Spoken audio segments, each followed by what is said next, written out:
Growing up, I always had plenty of books to read. Now, my family and I lived in a modified schoolhouse from a long time ago, so my house always had a creaky, creepy feel to it. It used to be 2 classrooms, one upstairs and one downstairs.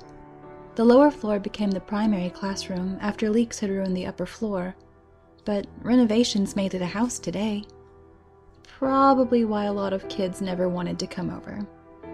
Being an only child was, as you can guess, quite boring.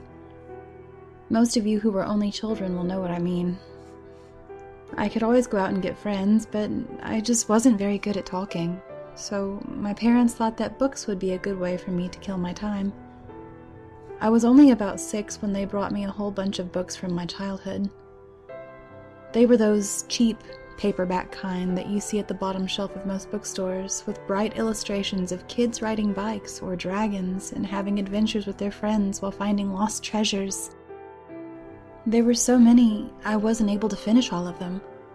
In our basement, we had a row of wooden cabinets below a countertop against the wall. In one of those cabinets is where I kept my vast collections of books. I was able to read them after school every day, and still, they took my 6-year-old mind a whole while to go through. Nevertheless, I loved it with a passion. Eventually, I just lost interest. My parents had gotten me one of those new video game consoles, and of course, a bright screen outweighed boring paper any day.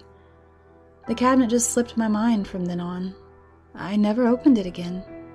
Days turned to weeks, weeks turned to months, and months turned to years. After finishing high school, it was time for college. Summer went by quick, and I leave for the university tomorrow. I had finished packing all my bags, and my parents had just gone to bed. My car was ready for the 8-hour drive tomorrow morning, so I would have to go to bed early tonight. I walked down the stairs to my room, after getting a sobbing hug from my mother and an awkward one from my father. I carried my backpack down with me, keeping it open as I trotted downward. As I shuffled contents about, a bottle of water fell from the side of my bag and rolled down the steps. Going down after it, I heard it hit the bottom. I flicked on the lights and saw it against the wall.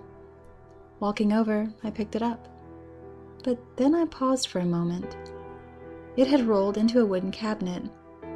Curiosity poked my mind as I simply swung it open, and inside I couldn't believe what I saw. Dust everywhere. Coughing, I waved my hand around to get rid of the thick clouds from the door's motion.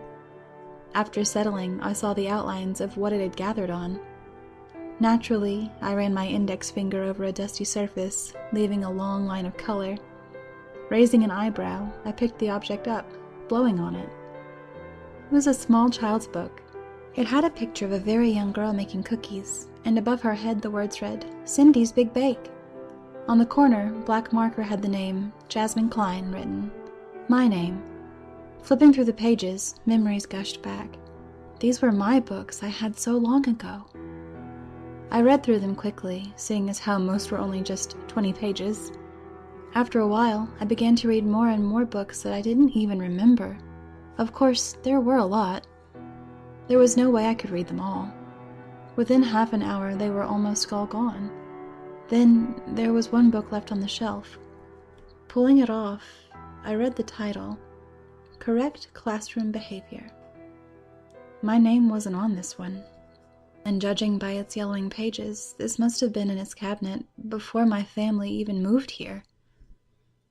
Opening it slowly, I began to read the book. Correct Classroom Behavior, it said behind the cover. No author's name was given. I turned the page again and saw a bunch of students running about a classroom. Paper airplanes flew about, and spitballs were stuck on the walls. Above the picture, the text read, Children can be very naughty indeed, especially to their teacher, sweet old Mrs. Sneed. On the other page, it showed a very old woman. She wore thick-rimmed glasses, and her hair was a dark gray, cut short and curling atop her head. She had a yellow dress with pink daisies on it, but her expression is what caught me. She seemed scared. Her eyes had immense detail, and she looked at me as though she desperately wanted to tell me something horrible, but She was just a picture. Turning the page, I continued on. The next scene showed Mrs. Sneed sitting at her desk as the children ran about. "Come now, Mrs. Sneed, don't be shy. Don't make these kids think you'll turn the other eye." Mrs. Sneed looked at the ground sadly, her bony hands resting on her desk as her face showed regret and an extreme sense of self-hate as the kid stood on the other side of the desk, sticking his tongue out and making faces at her. I turned the page slowly, wondering what she was so afraid of. This time I read the text first. I'm glad I did. "Now, Mrs. Sneed, take those safety scissors. These kids will learn from cuts and blisters." The picture showed Mrs. Sneed with an outraged look, scissors in one hand and latching onto the kid's hand with the other. The child screamed and cried as Mrs. Sneed cut the webbing of his fingers, her teeth bared in anger as she did so. My mouth opened slightly, and I blinked, taking in the page before me. It was a disturbing read, yes, but it was still just a book. I turned the page again. "Great job, Mrs. Sneed. You're a teaching prodigy. Now isn't it time you teach them biology?" The picture showed Mrs. Sneed with her scissors at the ready, the child laying on her desk. She had snipped away all the tendons on his knees, elbows, and on the sides of his mouth. She was now snipping his stomach open, showing his intestines to the class. Children in the seats were crying, some covering their mouths, while others just tried to avoid looking. They all looked pale, genuinely scared for their lives now.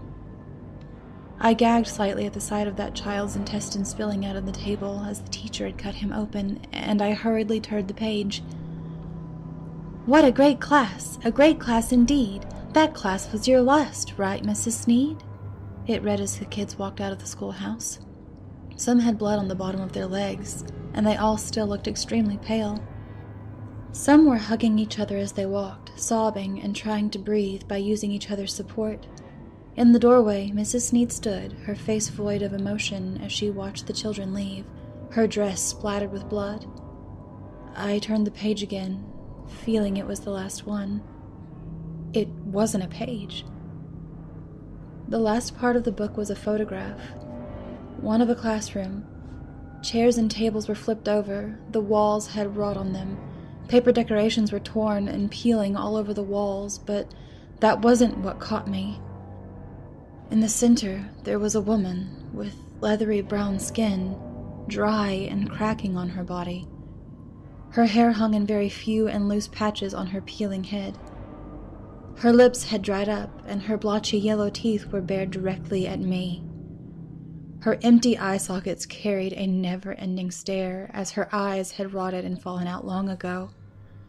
She wore a beat-up yellow dress, dried red blood all over it, a few pink daisies here and there, and around her neck was a rope, which suspended her from the ceiling. In a marker at the bottom, a few words were written. "Thanks, Mrs. Sneed. Your work is done. We learned a lot and sure had fun."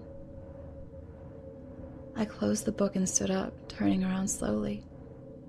I recognized my basement. I mean, I always knew what it was, of course. It was my basement. But now, I knew what it really was. It was the classroom from the book. Walking slowly, I took it all in. All the school things were gone, and just a bunch of junk was stored here. But a woman really didn't hang herself down here, right? Lost in thought, I didn't see where I was going, and I tripped. My glasses fell off, and I mumbled, feeling around for them.